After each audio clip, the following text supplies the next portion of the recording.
Napoleon Bonaparte was one of the greatest military commanders in history. So naturally, his biggest mistake was invading Russia. In winter, with half of Europe behind him, what could possibly go wrong? By 1812, Napoleon controlled most of Europe. France, Italy, much of Germany, all under his influence. If you lived in Europe and didn't answer to Napoleon, you probably would soon.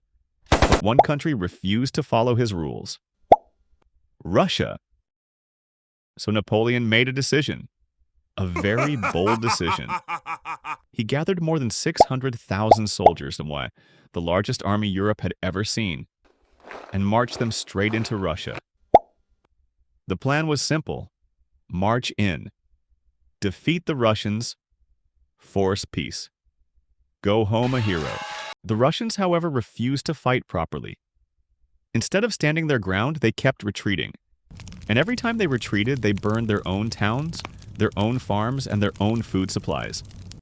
Napoleon won battles, but his army was starving. Eventually, Napoleon reached Moscow, but the city was empty. No surrender, no government, no food. Then, suddenly, Moscow caught fire. Napoleon captured a burning city. Then winter arrived. Temperatures dropped rapidly. Snow covered the land. Food ran out. Horses collapsed. Soldiers froze to death. Napoleon's greatest enemy was no longer the Russian army. It was the weather. Napoleon ordered a retreat. But the retreat was even worse than the invasion. Russian forces attacked constantly. Supplies were gone. The cold showed no mercy. Out of more than 600,000 soldiers, fewer than 100,000 survived the campaign. Napoleon's enemies across Europe saw what had happened and realized something important. Napoleon could be defeated.